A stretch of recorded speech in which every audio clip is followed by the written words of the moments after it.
This is going to be one of the hardest conversations to have, but again, the most intriguing and most touching, and I would say transformational for someone that is watching, that is very intentional about their life. Virginity. I know that some of you are even shocked, are thinking, okay, we've heard about virginity. People have talked about virginity. What are they going to talk about virginity?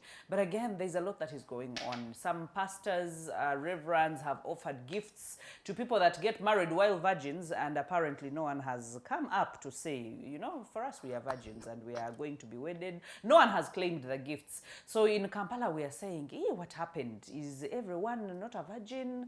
Is everyone getting into a marriage already an expert in these things?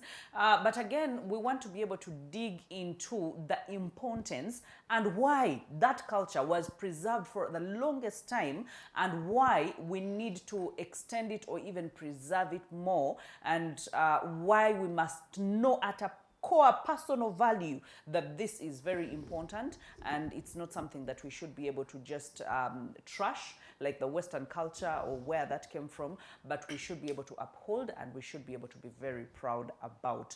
Call me local, call me traditional, call me all you want, but my stand will always be my stand. Virginity is still good and very important, so I don't know. Julie, I have these beautiful ladies. Now, before we even get into this, you will get to know who they are and how passionate they are about life, about purity, and about whatever it is. You will get to hear from them. But Julie here is a very beautiful media personality, and she's done quite a lot of work in film. I've been following, so you know what you've been doing, and she's amazing. We've worked with her for quite some time, and her ideas, a bit crazy, I must warn you. So, and then we have the woman of God. I've been told she's the woman of God. So, woman of God. we're going to hear that side of her. But I just want us to start from the stories that we had while growing up about virginity. I don't know, maybe each one of us grew up in different, locations and traditions. But what did you hear, or what were you told about virginity that till today you still carry in your heart, or you feel you understood and carried on with it? Okay, I personally didn't really hear so much about virginity while growing up. While growing up, because I think these are. And I grew up in church. So I think these are topics that we usually shy away from, and also I think in my culture, because I'm a Muganda, there are things that your mom can directly talk to you about, and the responsibility is passed on to a person they call Senga. But also we've now that we are older, we know that they don't really have the best intentions at heart for us, their daughters. But I think if we had spoken more about it, maybe there would be a difference. But it was after I really dug myself deep down into my relationship with the Lord that I got to know how important it was. And I think I personally wanted to be able to go into marriage a virgin, which I wasn't able to, but at least I can say that I did practice sexual purity for a couple of years before I was married, and I can say that I didn't sleep with my husband before marriage. And I think that is when it hit me, and the importance, but also it being a requirement of marriage from the Lord. Like there are things he won't give you before, he establishes some things. But I'm very, very passionate about it because I know what it felt like, because it's not everything that we talk about sex is good, and all there's the other bad side of sex that people just don't want to talk about. And so we are convincing these young girls that virginity is not key, and then someone actually goes in, has traumatic sex, because very many couples are struggling their marriage because of the experiences they have had prior. So I'm very passionate about it, and that's something I've talked to the person that I think I'm responsible for, that is my younger sister. I've talked to her about it boldly, more than how it is, by giving her facts from the word, what the Lord says about it, what the word says about when it. When the woman of God says something, that's true. But I that's think it's also because she saw my life when I was in the world, and when I decided, and what the Lord did through me and for me, that gave her, I guess, was able to give me a listening ear. So I think it's very important, but I think it's not really emphasized talked as about. much as it ought to be. You know, I forgot before I even come to you. I forgot that we are in totally different generations. Me, I come from long time ago. We had a whole movement, my friend. My dear, I heard about the Glovimo. movement. I We heard had about a whole it. movement. Oh, wow. Pastor Mittal and Pastor Yeah, I Mugerwa. had. The things they didn't drum into our ears. And you know, our parents would, not even our parents, but sometimes we would even take ourselves to those camps, get those badges. And we're like, we are returning that badge when we get married. Glovimo. Oh, my Soldiers of goodness. virginity. Oh, Ah, interesting. it was a Interesting. whole movement. We burnt pictures of boyfriends, my friends. Amen. Wow.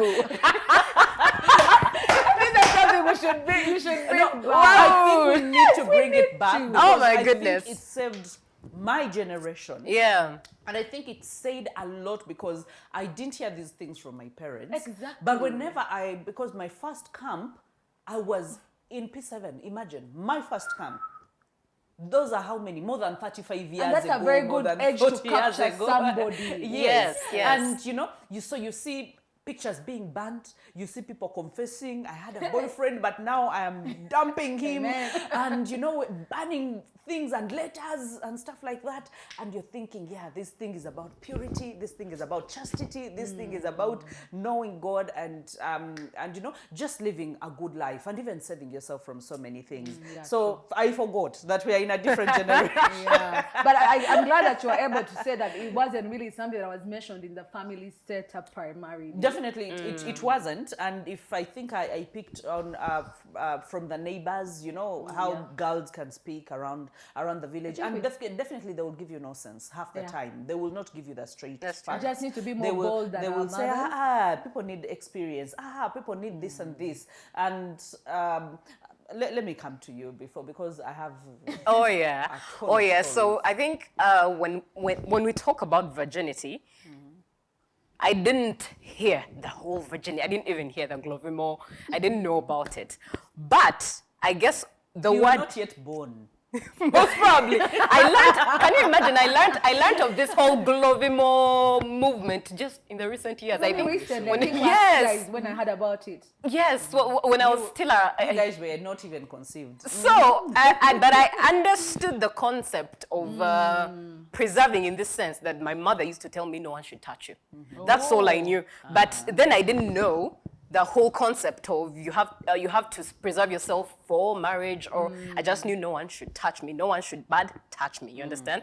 And clearly I was so protected by her in that regard that even in school I was very naive. While kids would tell you things, you're like, you can't even conceptualize in your mind. You can't have a picture Because of you've it. not done it, you've not. Yes. You don't have the Your clear mind has not been Yes. polluted. Yes. But now, growing up, moving into university, I start questioning the whole thing of why the days of our parents had that whole concept of virginity.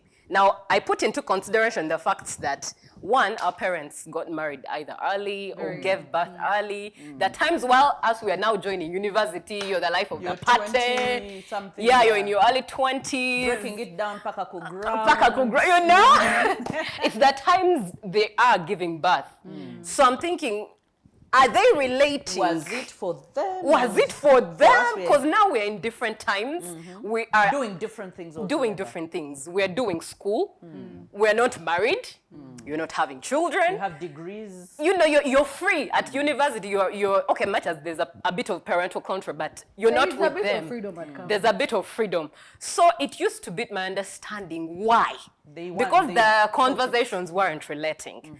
It's after I got born again and got my relationship with Christ closest that it started to make sense why virginity is important. But it just never made sense from parents communicating or telling us. I think because there's no purpose behind why they told you. They Okay. just Yeah, said you I don't think do so. this. So now, why did you start thinking it was important? Because now in church it's a thing, yeah? And then when you read the Bible, it's a thing. So you start wondering why. What was God's intention in that? So you now start to understand God's intention of when just our relationship with God alone. Yeah. He relates his relationship with us as marriage the same way we relate with fellow humans in marriage. There's unfaithfulness. Then your body is my temple. The whole holiness and purity that surrounds your body. No one should even play with it. Much as I was being raised up, I knew no one should play with my body. Right from home, my mother told me, no one should touch you, no one should play with your body. Your body is, precious, but it just, the revelation of how important it is up until marriage. You was understood not, for yourself after. I understood for myself way after. Right now, given that my relationship with God is good, I would tell any girl out there, darling, preserve yourself for your husband. Okay, it's so not worth it. If not for God, yes. If you're saying for husband, okay, Yeah. where's the gain in that? Because there's someone that is watching and is thinking, what are they even talking about? If not for God, where is the gain? Because for God is holiness and all that, not Yeah. defiling your body Yeah. and all that.